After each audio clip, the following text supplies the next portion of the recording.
extra dubsteppy, or is it just super loud in my headphones? I think it's just your headphones. Yo, welcome back to the Grady Podcast, talking about all things not related to Grady. Hi, Wong. Hello. Friend of the podcast, Alex Wong, that is. What's up, Wong? Not too much, just chilling out. Enemy of the podcast. No longer friend of the podcast, Alex Mortal enemy.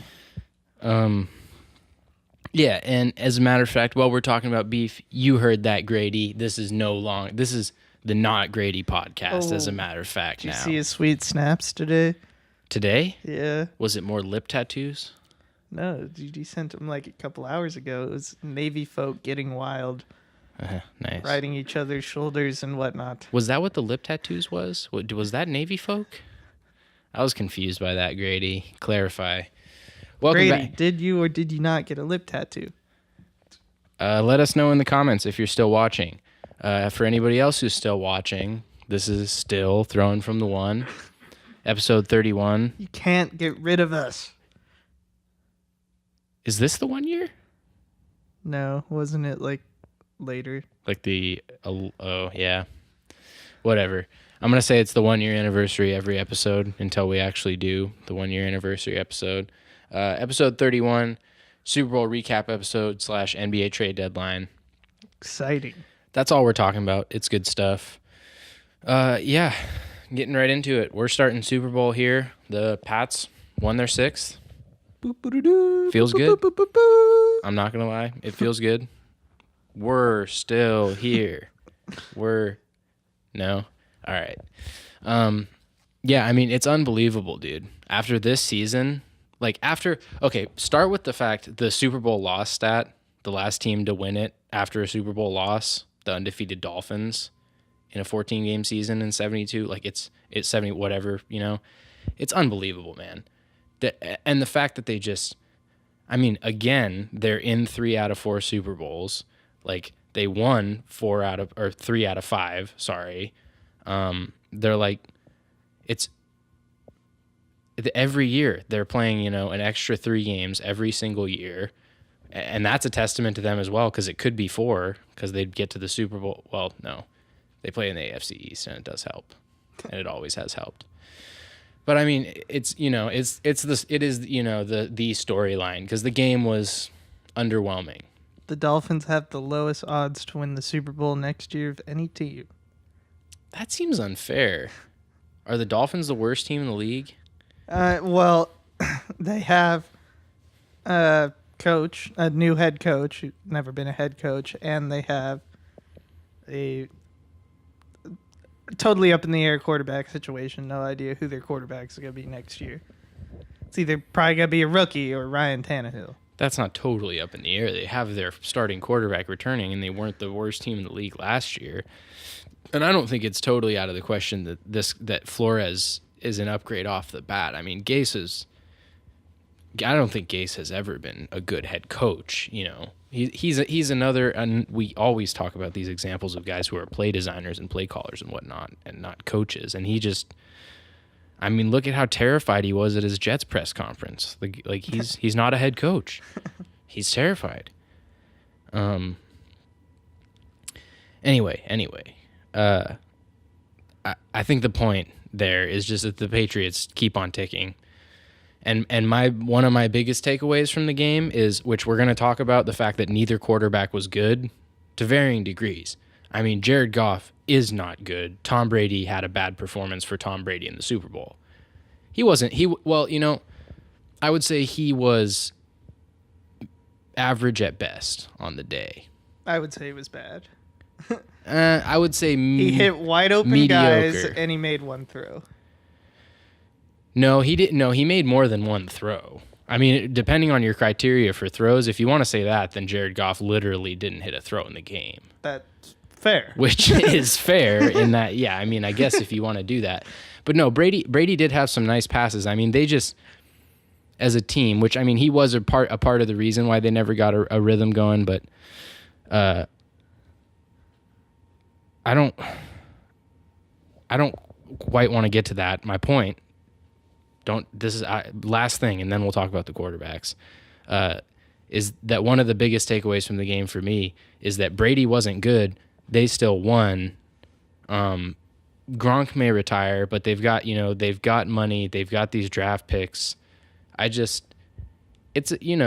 They might hang around, actually. They might do it till Brady's 45 if they can win with average game manager Brady again. Yeah. Like, it would be really a bell curve of his career. Like, manage games, become elite, become the greatest, become average, manage games, retire. I mean, that's really how it's been for all the greats True. who have played to the end. My thing with that is just that, like, I mean, like, Peyton really only played his one season post injury as a game manager. Yeah, and then he, which, like, and like, you look, I mean, Favre, his last couple seasons were pretty, solid, and then I mean, he never had game manager, or like, who else has played out the string recently? I was gonna say, if there's one thing Brett Favre was not, it was a game Well, that's manager. true. That's just not in his character. He is a playmaker who takes that too far sometimes. Like when you're already in field goal range. 30 seconds left in the NFC Championship. Yeah. Yeah, I'm like this season really proved to me that it's really not about the guys. It's about Bill Belichick. Like, Belichick is the real man. Yeah, it's unbelievable. Like, this season cemented to me that he is the greatest American coach ever. So that's, dude. I mean, I've been talking a lot of smack about Brady being the GOAT, and like I've had the Brady Jordan argument, which I don't even like really believe strongly in, and like I just have been arguing with a lot of people about Brady since the Super Bowl. But Belichick, it's like it's hard to make an argument, dude. I mean, like, maybe Red Auerbach, I think, because he was like a guy who was like similar to where like he just like did stuff where like basketball, like we were talking about baseball players, like just bringing out new rules in game, being like, you didn't say I couldn't do it. Like, Red Auerbach was doing that like his entire career. He would just do something, and the NBA would be like, wait a minute, we don't like that. He got us again. Like there's these rules named after the times he pulled stuff over on the league. And Belichick's had like similar impact on the game. But I just look at it's like him, John Wooden, Popovich, Wooden. I mean, and all those other guys are in sports. To me, like, Belichick's sport is the hardest to consistently win in. There's the most to manage, especially at the professional level. You're managing 53 professional grown-ass men / divas. And like, and an entire organization in Bill's case. Like, he's a big time executive in terms of his scope of power. And then you put the game planning. No one tells Bill Belichick anything other than Robert Kraft. Well, right. And then there's the game plan side of things, which he's also the best at on top of it. It's just like, I mean, the guy's unbelievable, and he's he's getting up there in years, and you look at his career, and he's like, what, 1,000 games or whatever. It's before this, like a while ago, I heard this stat. Like, I think it was before the season that he could lose every game till he's like 110 and have the same winning percentage as Jeff Fisher. That's unbelievable. And he might coach till he's 110 too if he lives that long. Bag of bones, Bill. No, I mean, I do think he's gonna be one of the guys that they're just wheeling out his cremated remains. Really, seriously, that at the end of the day, what's the play, Bill? No, he could coach until he dies, man. I mean, straight Joe Pa style. And pretty much accused of touching boys, and then he leaves in a cloud of shame. Not of touching boys, but fostering an environment where boy touching wasn't severely dealt with. Boy kissing. You think boy kissing is going to be the undoing of Bill Belichick? Yes, definitely. Somehow doesn't seem Sandusky-esque to me. But I don't want to spend any more time on that when we should be talking about Tom Welcome Brady. to the Jerry Sandusky hour. No. Free Jerry! No.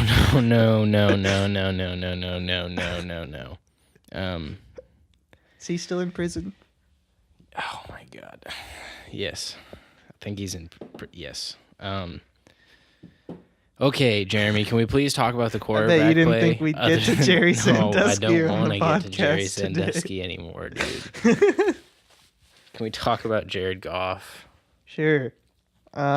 He's a potato He's got man. blonde hair, and he likes to surfboard. And I was right. He's not good enough. Let's call this audible Halle Berry, bro. So that narrative has proven to be true. That is one of my favorite things to harp on this podcast is Jared Goff as a airhead dummy. I've said that about him since we've been doing a show. And looky, Surfer Baby gets a cut on the hand, and all of a sudden, I mean, actually, no, it wasn't all of a sudden because he wasn't good enough start to finish. And I think, I mean, he is the ceiling of that team at this point. It's rough for them. But I mean, anyone who can, like the Patriots did, throw a wrinkle at them to where they can't just stay on the script, on the game plan. And if Gurley is going to, which, by the way, I didn't write that down, but if Gurley is going to not show up the way he didn't show up, then it's like you need your quarterback to hit throws at the end of the day. You need him to not chuck balls up off his back foot for interceptions. And by the way, he threw another one straight into Dante Hightower's face mask, earlier in the game, which Hightower, that's not his deal, but, and then also just like, consistently the timing and rhythm of Jared Goff is non-existent. Like, I don't think he can't get the ball out quickly. He just doesn't. And I don't know if it's their offense, but I can't conceive that when they've taken 4 sacks. If it's not the first read. Well, you're right. Then he just hits a short circuit. Duh. And yeah. No, exactly. And as a matter of fact, that's actually a good point because that's what happened is the Patriots threw the wrinkle at them early. They never adjusted. I think the big thing is that the Patriots basically came out and played zone, which pregame I heard talk that Jared Goff struggles against zone. The Patriots, as most people know, play mostly man. Everyone does everything now, but mostly a man team. Partially, honestly, I think just because it's Stephon Gilmore's strength, which we've talked about on the show. But at the end of the day, I think they came out in zone. They showed different defenses and more aggressive defense, frankly, than they've shown for all the season. I can't remember a game this year where they were that consistently aggressive. Like, they've done the quote-unquote amoeba front where they have all the DBs and linebackers and you don't know who's going. Zone blitzing is what that is when you're dropping guys. Thanks, Madden. But they've done that a little bit this year, but like the whole game doing that and playing zone coverage knocked Goff off his first read for basically the whole game.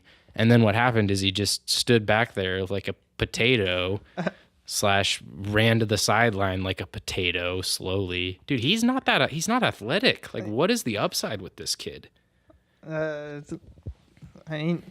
He does have a good arm. So the arm is there, but also like the first throw to Brandon Cooks where he was literally could have drop. The fair catch. Well, I think they're both kind of drops. Well, the one that literally went through his hands. I mean, it went through his. I don't know if that's fair. Jason McCourty still got there to break it up. On the one that was like in the end zone? Yeah. I mean, he was on his back, but he didn't touch the ball. He wasn't on his back. Well, maybe like that's 2 plays before the pick when they could have had the touchdown. That's the second one. Okay. The first one was the one when he was literally standing in the end zone and could like fair catch style. Yeah. And Jason McCourty ran 30 yards or whatever and swatted the ball out of there. Yeah, well, Jared, that was on Goff. That's what I'm saying. Yeah. So that's like, he's got the arm strength, but he doesn't throw the ball. Like, he's still... Yeah, gotta make up your mind, dude. Yeah. Gotta see it. I mean, and that thing isn't there and hasn't been there with that kid and continues to not be there. And it's like, most of these winning quarterbacks, the guys, which frankly, if your quarterback's not a winner, you don't want him, regardless of the talent. Jared Goff sign Tebow, is what you're saying? No. But the winning quarterbacks, you know it. When Russell Wilson plays his first Super Bowl, you know he's a winner. When Brady, as a 22-year-old or whatever, gets in the Super Bowl, 20, whatever he was, you know he's a winner. Like, that's the stage where guys show up. Even like Roethlisberger to a lesser extent. Although no, because he was terrible in the first one. So that's a bad example of what I was saying, and forget that I just said it. Yeah. In 05? Yeah, wasn't he bad in that game? I don't think he... I thought he got carried in that game. I don't think he had a great game. The Steelers put up like 24 points, I think. It was like 24-14. I think he got carried though. That's my recollection. I mean, sure. I don't want to get derailed. It was the second year in the league, so. Right. I don't want to get derailed on Big Ben. My point is that just I think it is telling what these guys do in the playoffs, and the sample for when the shit hit the fan for the Rams in the playoffs this year was not good for Jared Goff. Yeah. I mean, he freaked out in the Saints game. The divisional game last year. I don't. Was he pants poop mode in that game too? Yeah, that was when they played the Falcons at home, and everyone expected them to win, and they lost like 24-10 or something. Yeah, the fast Falcons ran around on them. Yeah, I mean, I look at Goff basically. I looked at Goff rather, and after the second half. I mean, or after the second quarter, I was feeling pretty good about that game. Period, because I just my whole thing the whole time was if the Patriots could get literally more than 7 points on the board to where the Rams would need 2 scores, the game would be over. Because after the point, which things change obviously as you go on, and the Rams get 3 points, but really early on in that game, I was like, oh, if you take a 2-score lead in this game, that's game. Because Goff, they weren't doing anything. They weren't going to do anything.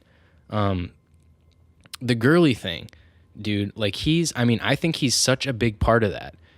What is have you heard anything actually? Anything?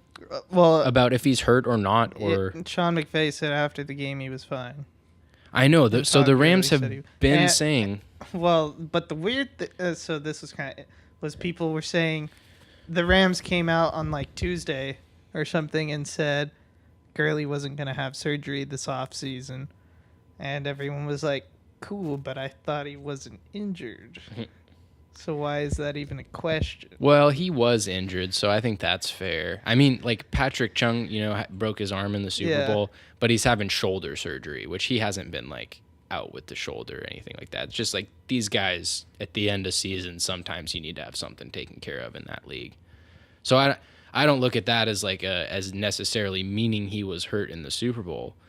What's surprising to me is that his camp hasn't come out and said something about this knee that's been bothering him. Well, he says he's healthy.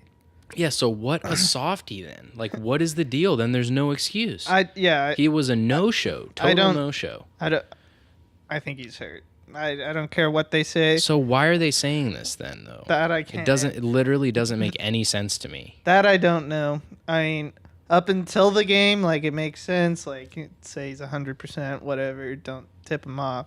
But Sean McVay's oh, we're just trying to share the workload. No, he's your MVP candidate, by far the highest paid running back in the league. You don't go 50-50 with scrap heap guy. I mean, he had, so you get 11 carries for 40 yards or something. 10 for 35. Yeah. Which he had a 16-yarder. That one nice run basically was. Well, and I mean, what was very huge play in the game, looking back on it, was that 1st and 10 carry where he got 15 yards and it got pulled back because of a Whitworth holding. Yeah. That was huge. Well, yeah, and I mean... that would have been 1st and 10 at the 25 at the end of the third quarter instead of 1st and 20. Yeah.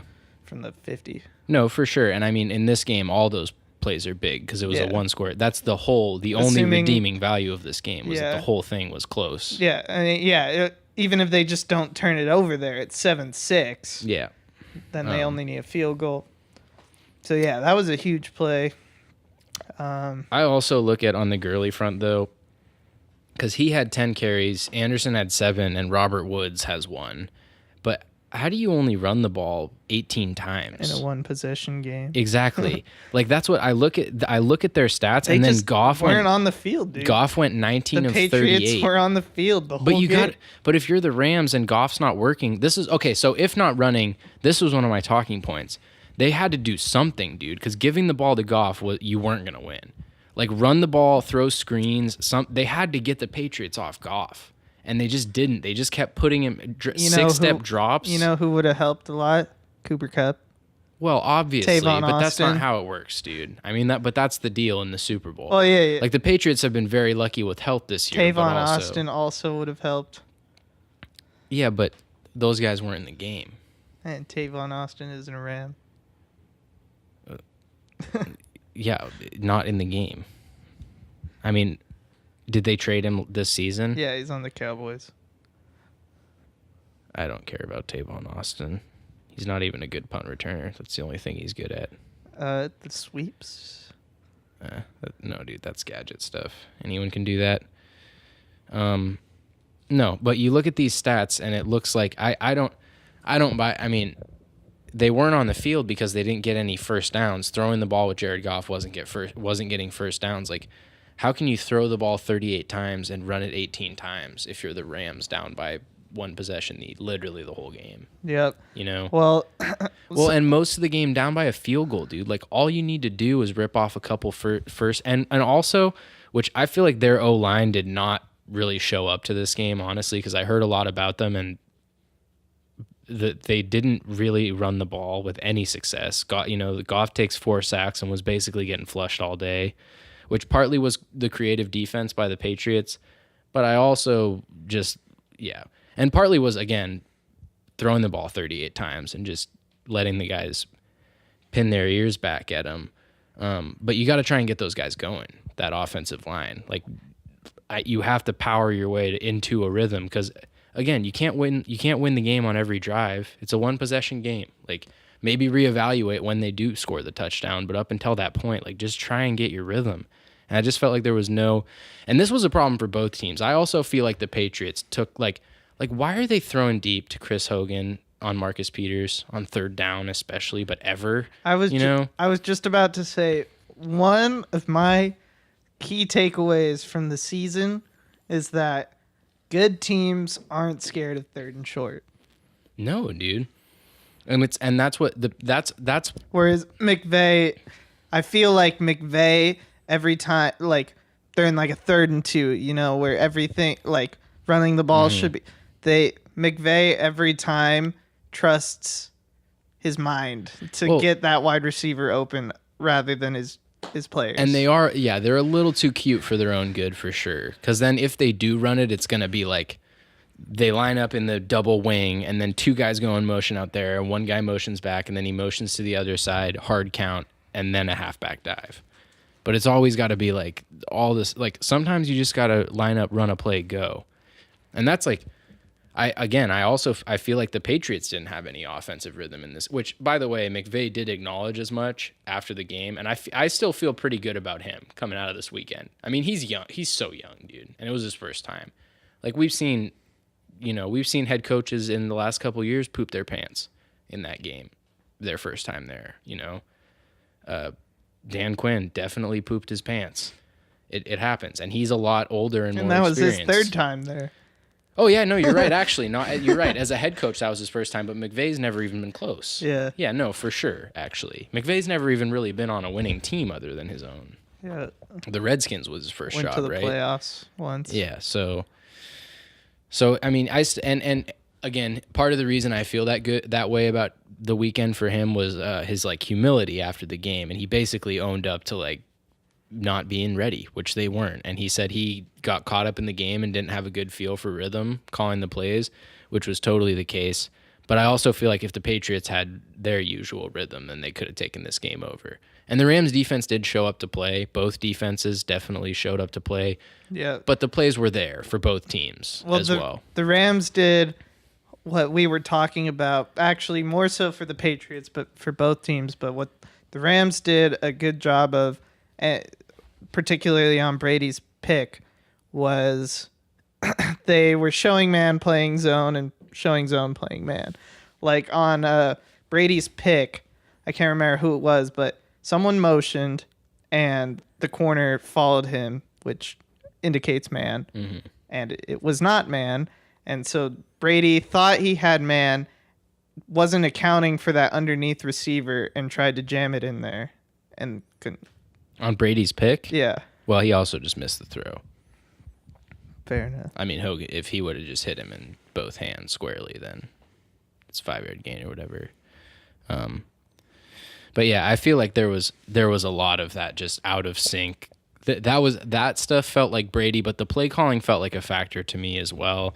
I don't get why James White was like this. This brings me to the James White point, which is that he was a non-factor in the game totally. Which I mean was totally a game plan thing. I just looked before the show, and White and Sony Michel each played 27 snaps, and Rex Burkhead played 19. So it was definitely a game plan thing to rotate the three backs pretty evenly. Their like carries and stuff is not. I mean, the part that I don't get is why they would hand it off to Michel. First of all, the fact that Michel played 27 snaps and only has 18 carries is like remarkably unpredictable for them with him. Because in the postseason, it was like it would be like 32 snaps, 29 carries. Like every time he's on the field, it's like Sony Michel snaps with James Devlin. Every single one, he's getting the ball. So that was, I think, part of the deal was they wanted to be more unpredictable. But why does that have to manifest itself as Rex Burkhead getting more touches than James White? Well, I think they're covering him the same. Yeah, well, I don't know, but it seemed like they had a commitment to the power game. So, I mean, Burkhead, they targeted. And what they did was to neutralize Sue and Donald. Did you notice they were basically letting them run free? Yeah, they were basically trapping them. Yeah. Most of the time, most of the game for sure. Yeah, like Aaron Donald was like a foot from the handoff every time, but couldn't get a hand. Which that was one thing that I did really like about like a little minutia thing in the game, Patriot strategy that I liked, because there's all this talk in the lead up of like whether you run at those guys, run away from them, et cetera, and the Patriots just ran past them. Yeah, like very smart to let they kind of did the best of both, honestly, with that. And I do feel like both those guys showed up in this game. But I also just think the Patriots O-line was a grown man group this year, and the Rams defensive front is mostly Aaron Donald and Ndamukong Suh at the end of the day. But I still think the Patriots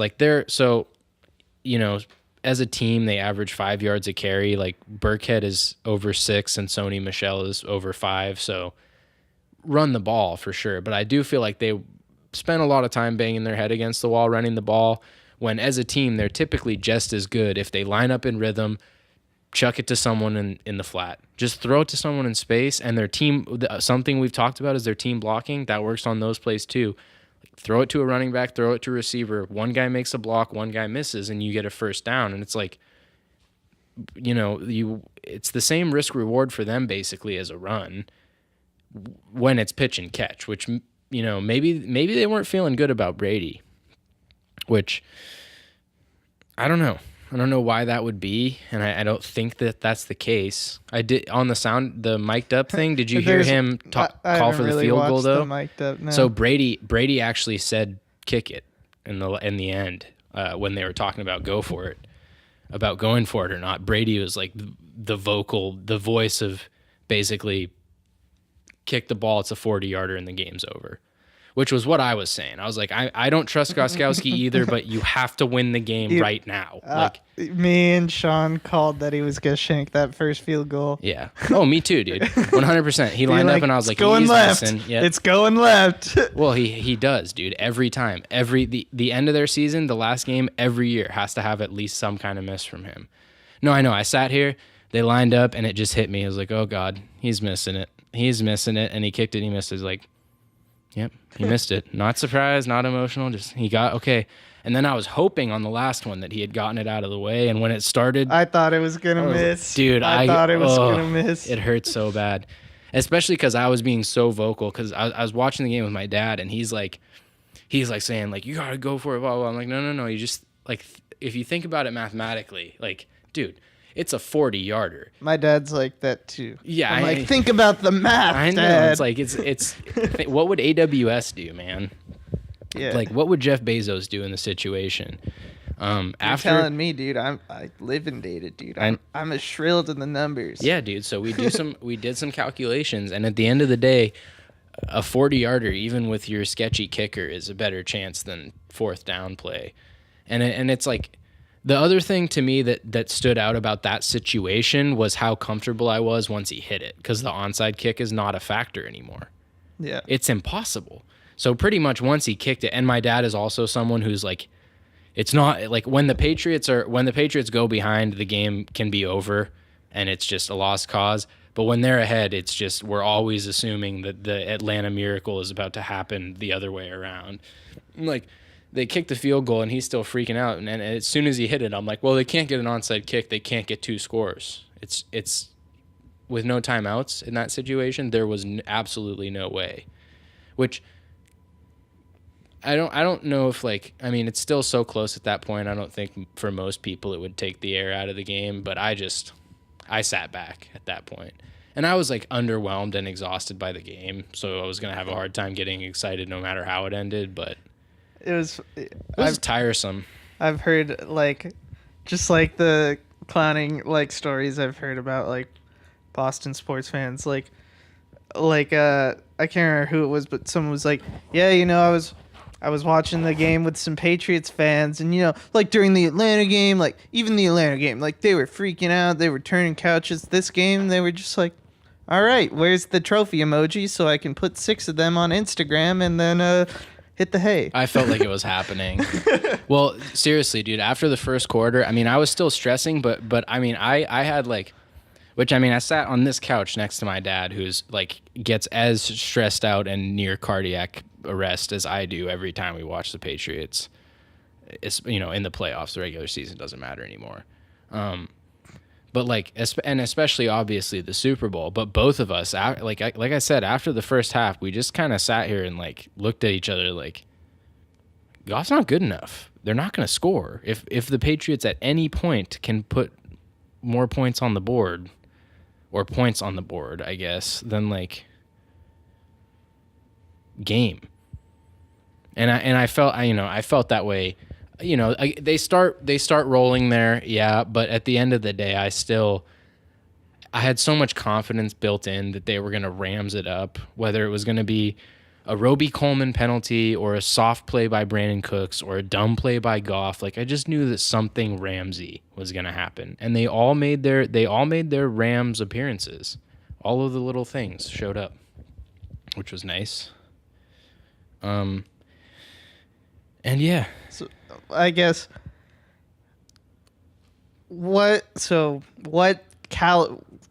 how many guys in the NFL do you think win that game if they're Jared Goff? I mean, that's tough because you have to factor in the intangible, but it's also like, so are we assuming that the guy has spent, any quarterback we choose has spent the first 3 years of their career with McVay in that offense? No, I'm just saying, like, because that's part of my thing is that Goff literally, and like, if Russell Wilson was the Rams quarterback on Sunday, would they have won? Oh yeah. What about Kirk Cousins? Borderline. I think it's close though. I mean, but Cousins is too Goffy. That's my thing. Is if you ask me, is it a choky guy? And I tend to say no, they would lose.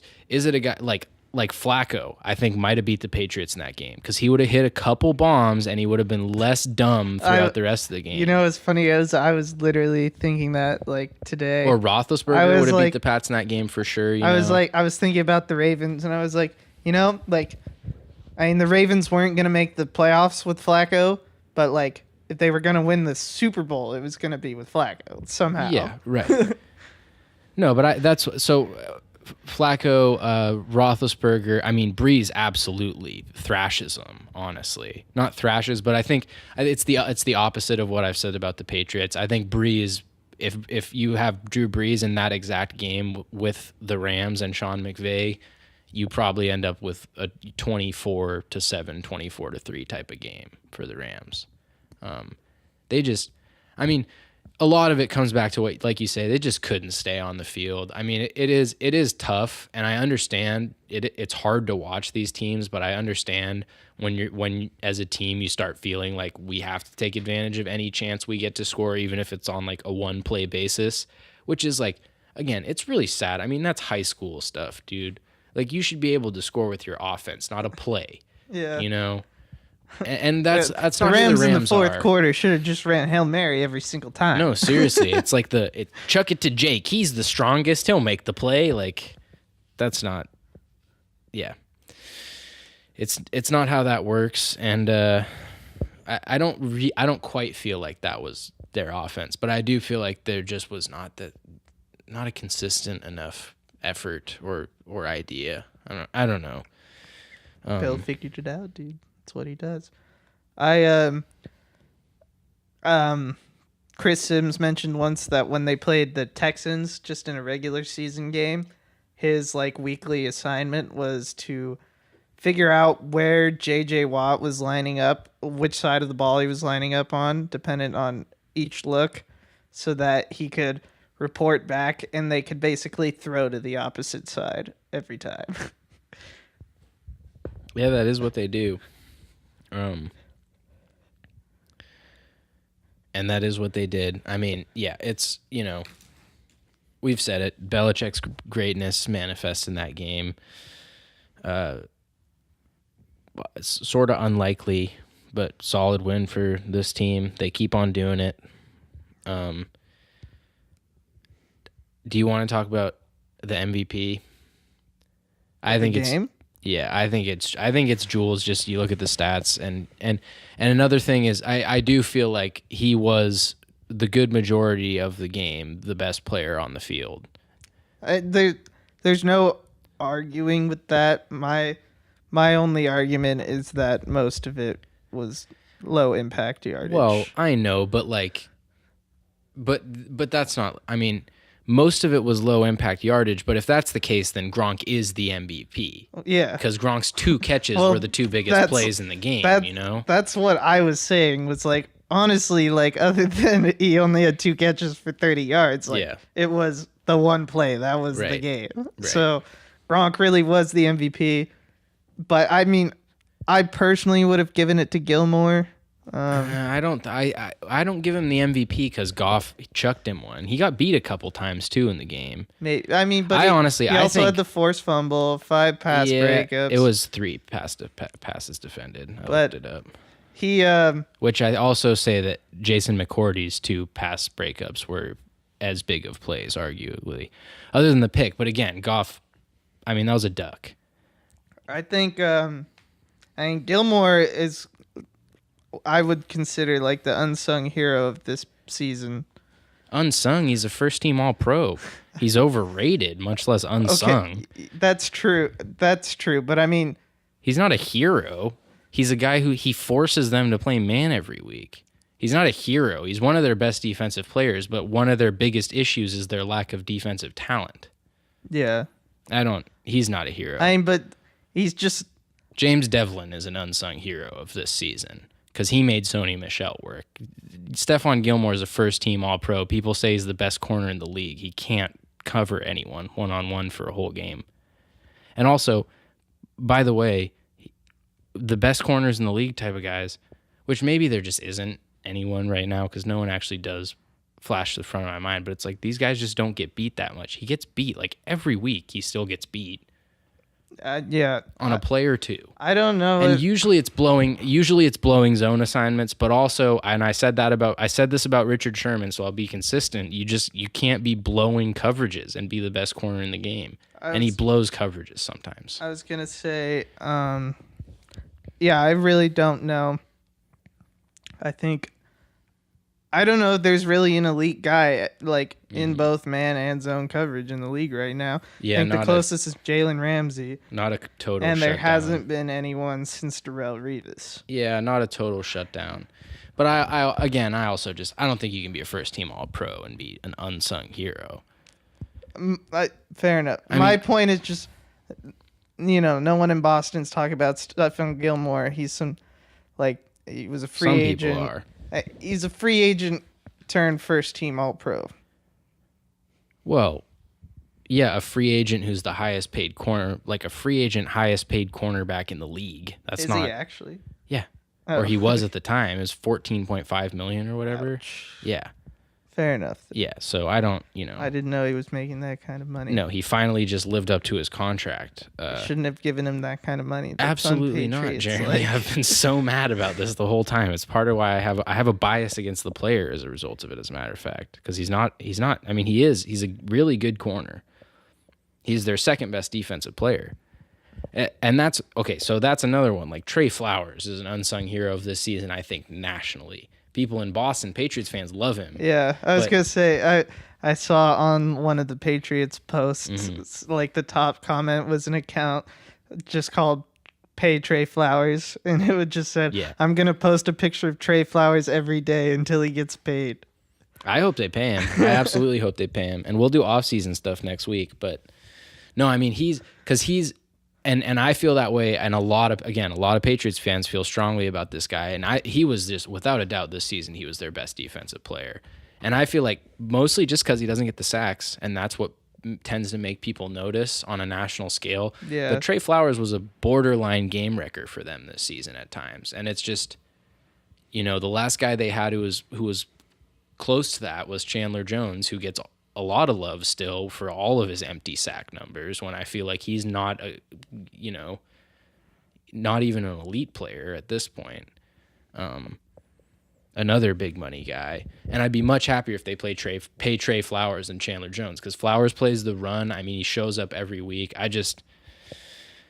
And sacks. He doesn't get that many sacks, so he doesn't get that much national recognition. Like, not a Pro Bowler, but beast and the best player on their defense. My last thing is kind of on the defense, on like the note that they showed up and everyone showed up. I just look at their core guys, and Flowers played 61 out of 65 snaps. He was good in the game, not great, but he was there for sure. Danny Shelton, woo! Yeah, Danny Shelton. No, I mean, it is. That's the Go thing, Dogs. man. Everyone made a play. Dietrich Wise made a play. Lawrence Guy made a play. Danny Shelton made a play. Dante Hightower had probably his best game of the season. Jason McCourty, Devin McCourty, Gilmore, and Kyle Van Noy all played 65 out of 65 snaps, and all those guys were in on, with sort of the exception of McCourty, but I think that's a good sign. Most of those guys were all in on really big plays as well, multiple really big plays. It's just those guys all showed up, and almost without exception, the Patriots defense just played their best game of the season. I mean, J.C. Jackson was invisible, he's another guy. It's like, if you don't hear his name on the broadcast, he had a great day by his standards. And he showed up. They just keep winning. They won't stop. And you said it. It's Belichick, and I do. I mean, I firmly believe Brady is the best player of sports that I have consistently watched. I don't want to do the argument about North American sports or whatever sports, but at the same time, if they can get a mediocre quarterback after Brady's 4 or 5 years are up, holy cow, Jeremy! What if they keep Jimmy going, dude? Walk. Well, no. So this is you can't keep. I mean, because you can't keep him his whole career. And if Brady is going 4 more years, which at this point it's like they've won without him now. Now they're vindicated in keeping Brady as long as they can keep winning with smart game manager Brady, and he keeps being that and doesn't become a burden, which is possible. Yeah. But my point is that if they do this game manager Brady thing for a little bit, in the meantime, find a new guy and it works out, like Belichick might have 10, 15 more years of coaching. I wouldn't be surprised if it's 3, but it could be, dude. It is horrifying. It's unbelievable. Who knows? Because obviously none of us think like Bill Belichick. No. He's a different person. Yeah. But it's hard to see him having species. It's hard to see him having motivation after he gets one without Brady. Yeah, winning. That's like the very last possible thing he could do. Well, that would be the case, but I also think part of what makes these guys exceptional is that they just have these unending wells of focus and competitiveness Don't be complacent and ambition. with success. Yeah, they just always want to win more. And did you hear Josh McDaniels said they have like these like cryopods back at headquarters that's supposed to let them get 5 hours worth of sleep in 45 minutes. Oh my god, that's the most Belichick thing I've ever heard. Hey, like the coaching staff is just sleeping 45 minutes a day. Yeah, but I mean, footballing 23 hours Kraft, a day. Or that's props to Kraft too. Like, he presumably was willing to write the check for some crazy science pods. For sure, man. And Bill was like, we should get these.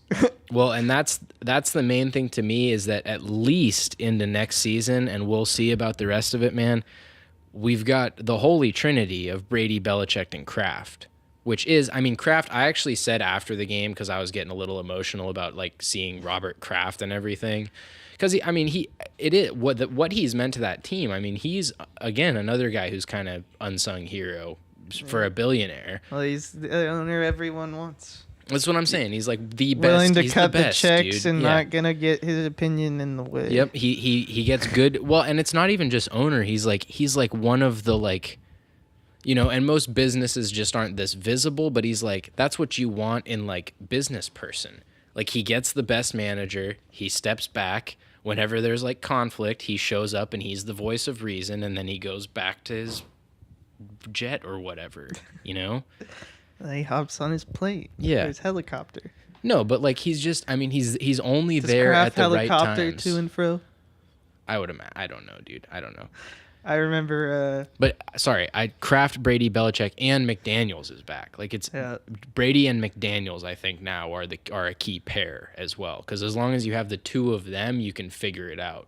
Because they have, I mean, and also I think there is a lot to be said for the way that McDaniels can act as a buffer between Brady and Belichick. So when they don't want to work together, they don't necessarily have to. Yep. All good points.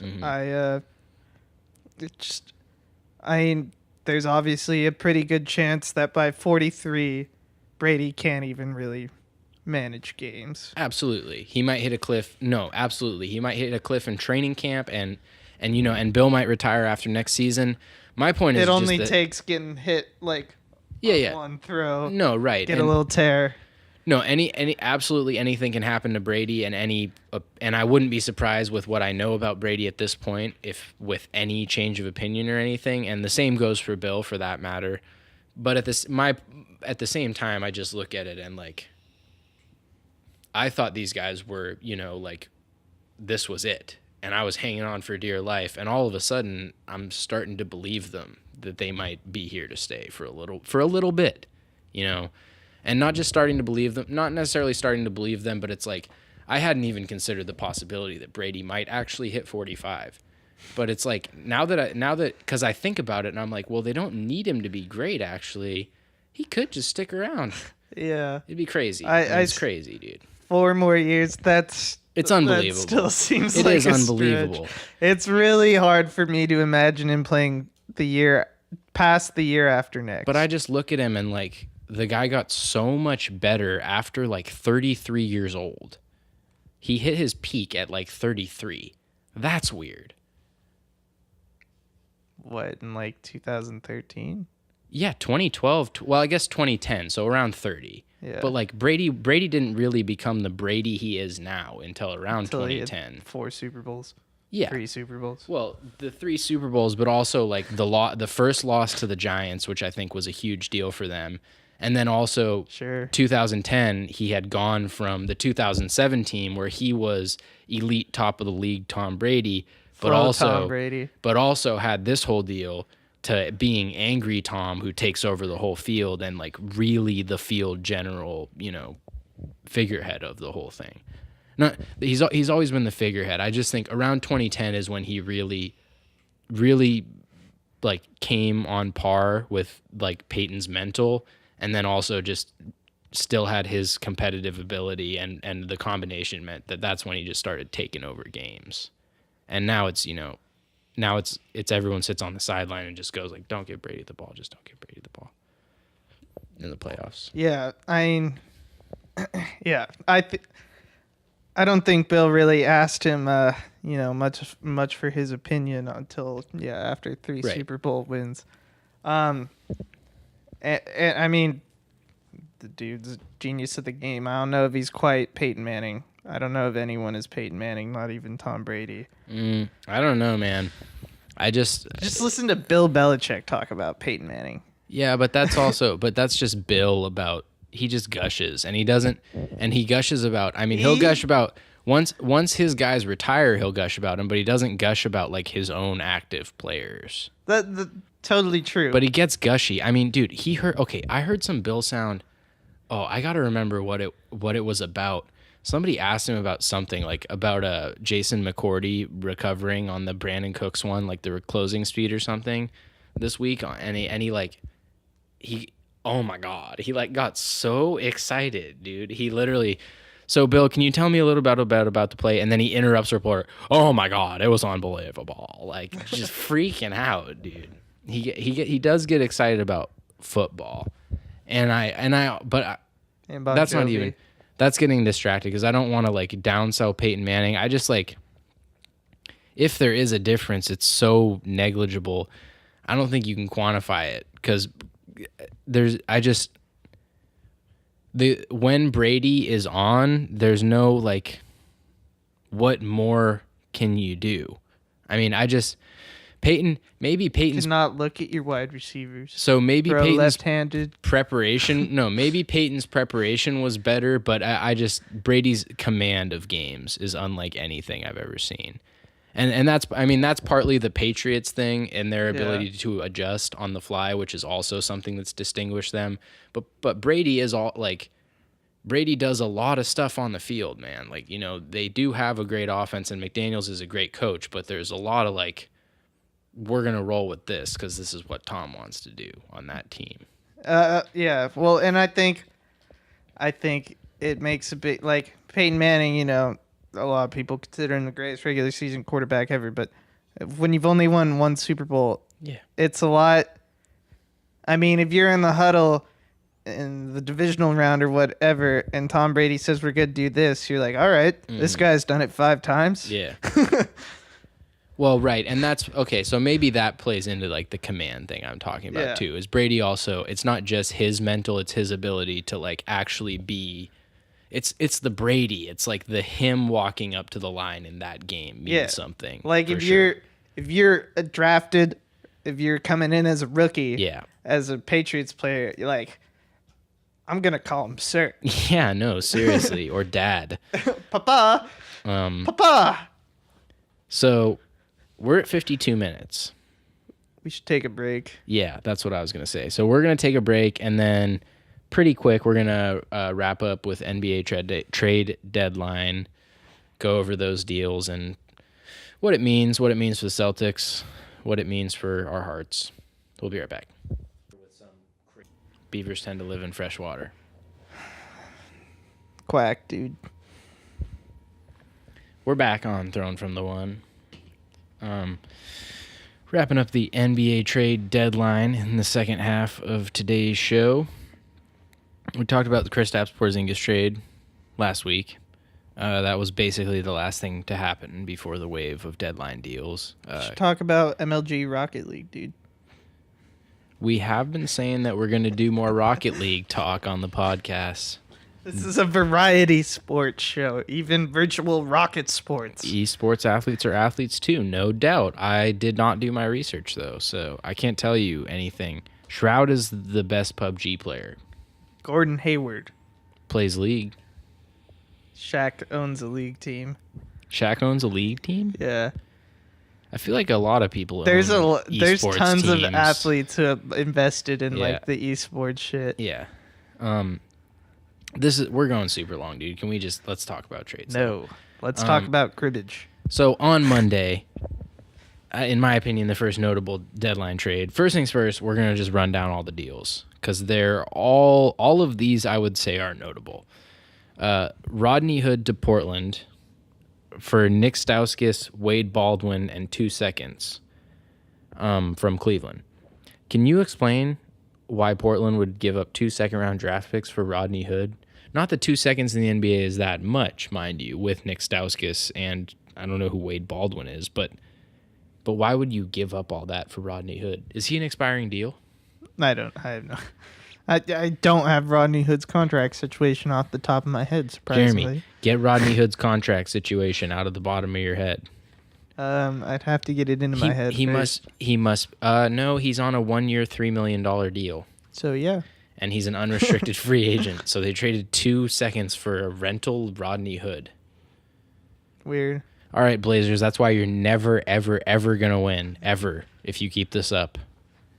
They might win a first-round series once. No, they will, and they'll go on their runs, and they'll make Blazers fans get excited and overrate them.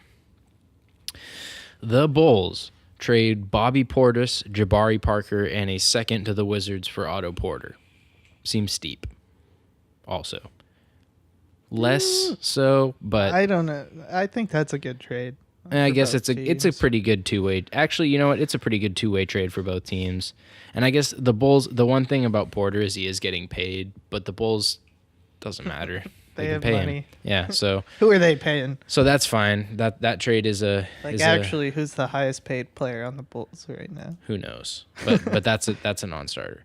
The Tobias Harris deal is how I think of the Clippers 76ers deal, which was Tobias Harris, Boban Marjanovic, and Mike Scott from the Clippers for Landry Shamet, Wilson Chandler, and Mike Muscala, along with a lottery-protected 2020 first, a 2021 first-rounder, unprotected, and 2 second-round picks in the future. So you get, not you, the 76ers. The 76ers. Get Tobias Harris and Boban. I own Tobias Harris, yes. Marjanovic for 2 firsts. I don't know about Landry Shamet, Wilson. I mean, I know about Wilson Chandler, and he doesn't matter, but Landry Shamet and Mikey Muscles Muscala I don't think matter. But 2 firsts and 2 seconds for Tobias Harris and Boban Marjanovic. Well, but you said one of those firsts was lottery protected, right? Yeah. So 1 first and 2 seconds if you play it right. Well, so do they just not get the pick if it? Yeah. No, I thought it conveys the next year. That is not my understanding, because I heard there's something with the Pelicans this year, right, where they have to trade their draft pick if it's not a lottery pick. They've traded it previously, but it's lottery protected, and they get the pick if they're in the lottery. That's something to look into, because I don't know enough to say either way, but I thought that they usually had stipulations built in, but I don't know.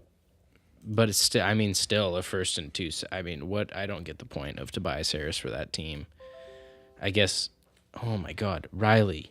God, he doesn't listen to this. It's a friend of the podcast, Riley Onham, is blowing me up on every device. It's a win right now move is what it is. They're not going to win right now. Tobias Harris does not beat the Warriors. No, it's a win the East right now. Tobias Harris, I don't even think Tobias Harris beats the Raptors. I don't think he doesn't beat the Celtics. Tobias Harris doesn't make a difference. I think. How do you even like? I think they put a better 5-man roster on the floor. I guess. Yeah, but by how only one guy can hold the ball at once, and upgrading from whoever's starting at small forward for them these days to him, it's who is Jimmy Buckets and small forward. I don't know, since the Jimmy Butler trade. I don't know about them right now. Enes Kanter waived by the Knicks, which potential pickup for the Celtics. Was it you who said they were interested in him today? I don't think so. Okay, so I heard they were interested in him. I don't know from where. I can't remember from where. But he was waived by the Knicks. Also, Wesley Matthews, part of the Porzingis trade, was waived, which was bound to happen. him and DeAndre Jordan are a salary dump.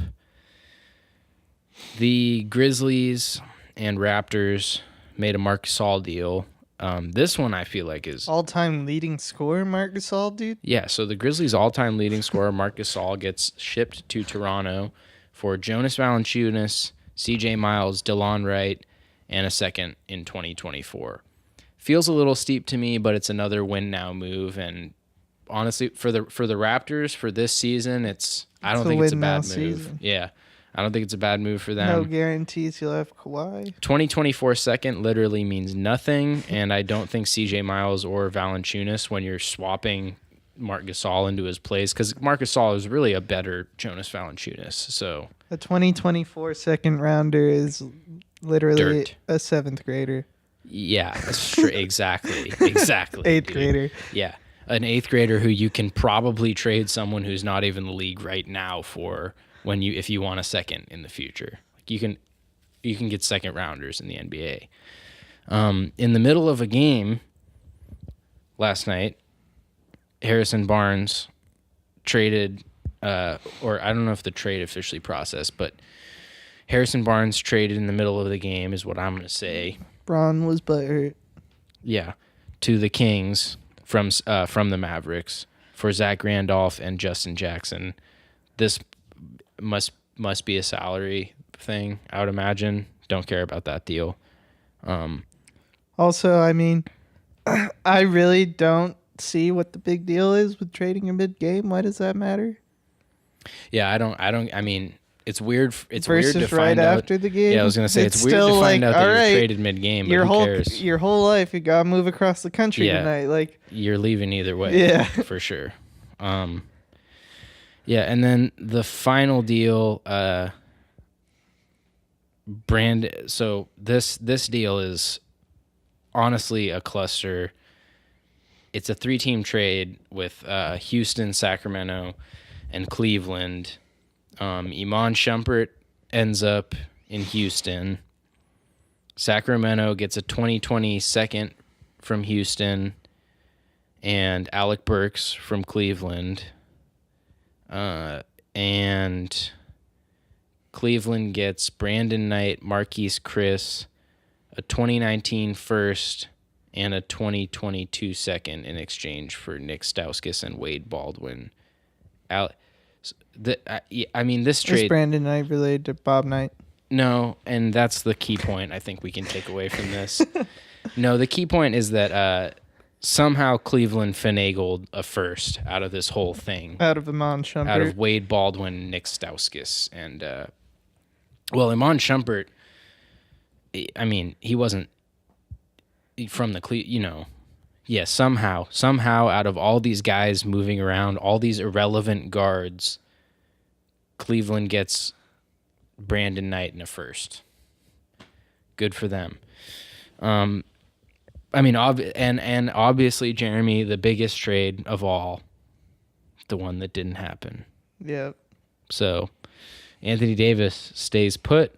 Rumor has it, I believe via Woj, that the talks with the Lakers went poo-poo. Yeah. Well, what it sounded like was, from my understanding, the Lakers made their initial offer. They made a secondary offer. And they decided, we're not going to keep bidding against ourselves. Let's wait till the Pelicans give us a counter, and they didn't. Right. Which, I mean, it makes sense, and this is the thing I think to talk about here is the Celtics and Lakers and that historic rivalry and LeBron and I think it makes sense if you're the Pelicans to kick the can down the road on this one if you have the Celtics, at least, if not other teams, saying to you, we can make you a better offer in the offseason, which the offers will be better if they wait. I mean, that's how it works. You have more time to figure it out. The Knicks come into play more this offseason. The Knicks might, they're as likely as anyone to have the number 1 pick. Yeah, so you're right. That is, that's a big chip.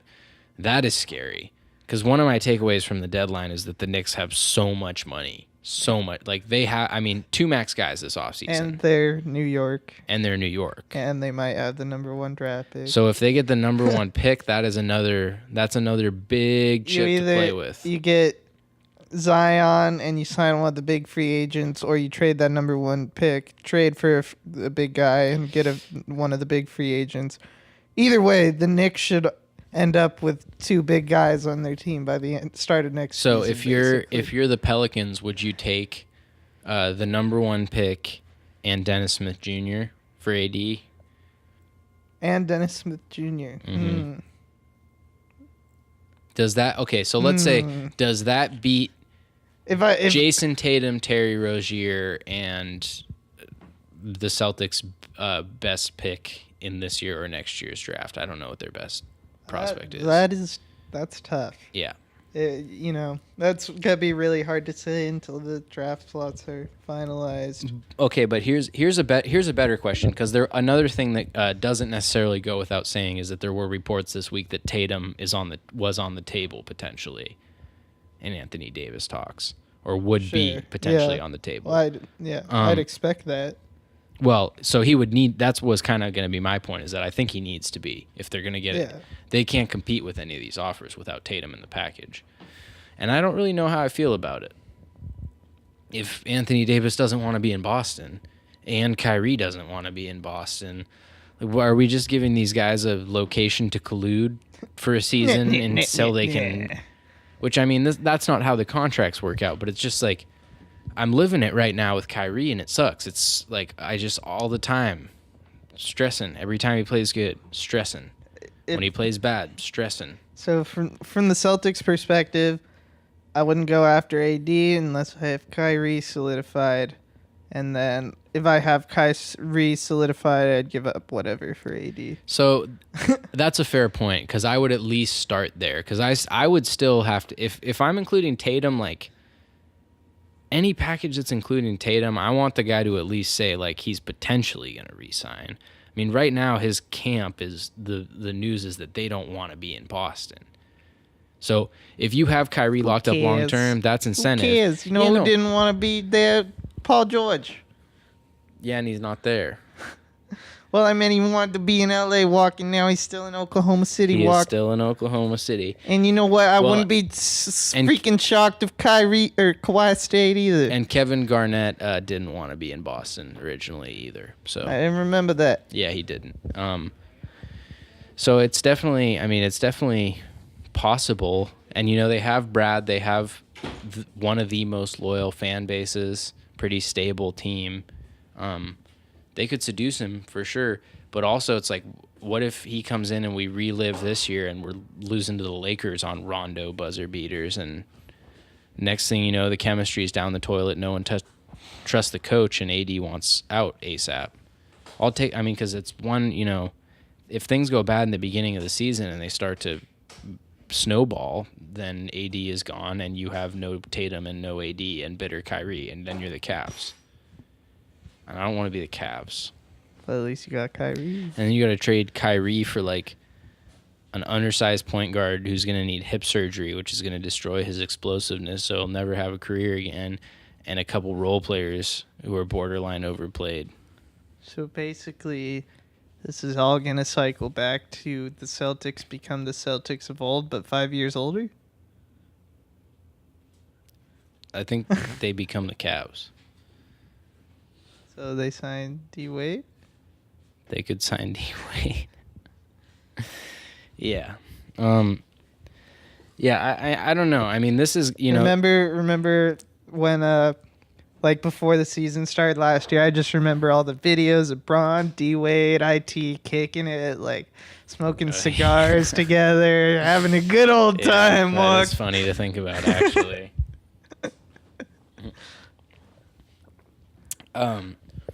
This is, there's a lot of time since the trade deadline has passed. There's a lot of time to talk about the Anthony Davis trade and what it means for the Lakers and Celtics. What do you do if you're the Pelicans now? This season? Yeah. Because Anthony Davis has said today that he intends to play out the rest of the season. try and have the best season you can. What else can you do? You can't trade him. But you want to lose. And the last thing you want is for him, injury-prone man, to get hurt.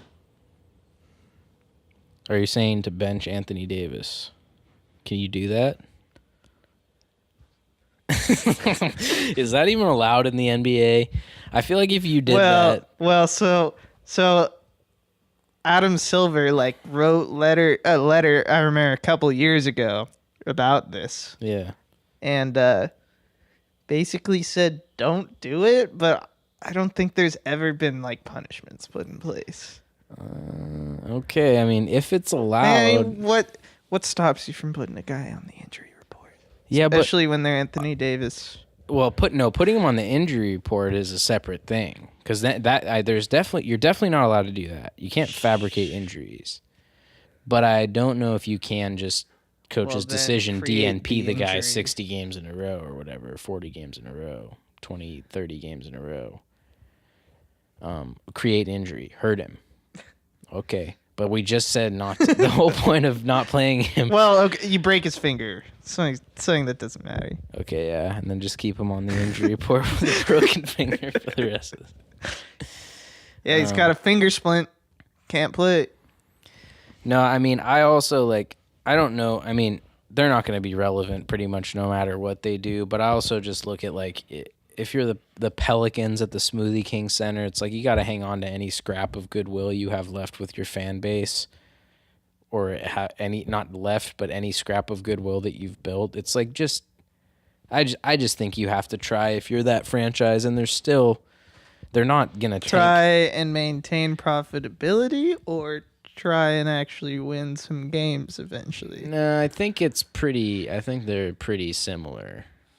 Eventually, you mean this, in the way future? Yeah, well, yeah. Well, okay, so here's the thing. They're not getting to number 1, dude. They're in the West? No, the number 1 draft pick. Oh, okay. They have 10 more wins than 6 different teams. They might not crack the top 3. The Suns have... Well, if you start benching Anthony Davis... The Bulls, Cavs, Knicks, and Suns all have less than 12 wins, which is unbelievable. We're through 56 games, roughly. So those teams all have less than 12 wins.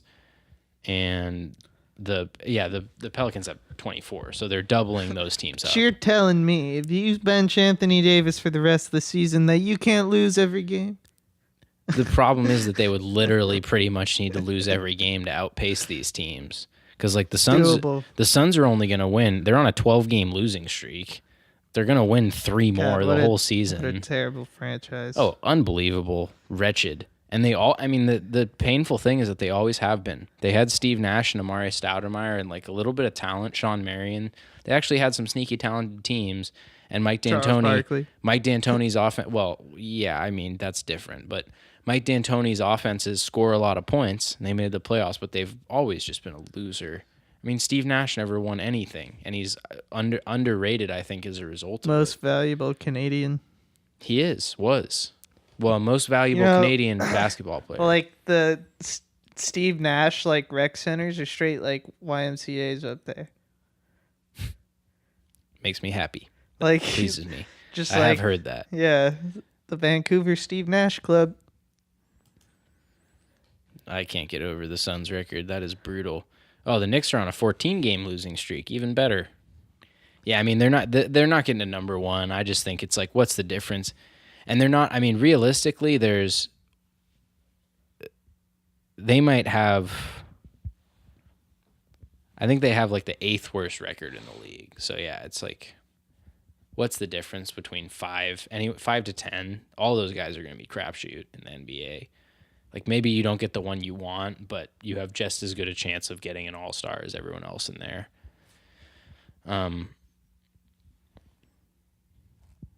Yeah, I mean, that's most of what I have on the trade deadline, Jeremy. I don't know if you have any other talking points, but the other stuff, I mean, we're at an hour 15 now. Most of the other stuff seems like next week.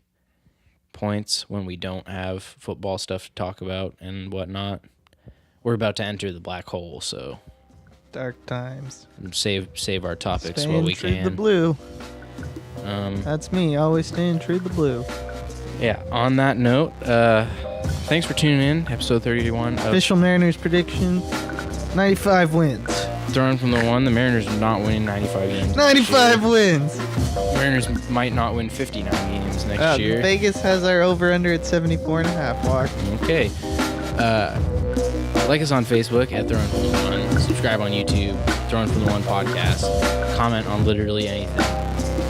Henry, even you, just anyone. Engage with us. I think that's it, Jeremy. It's time to party cast. I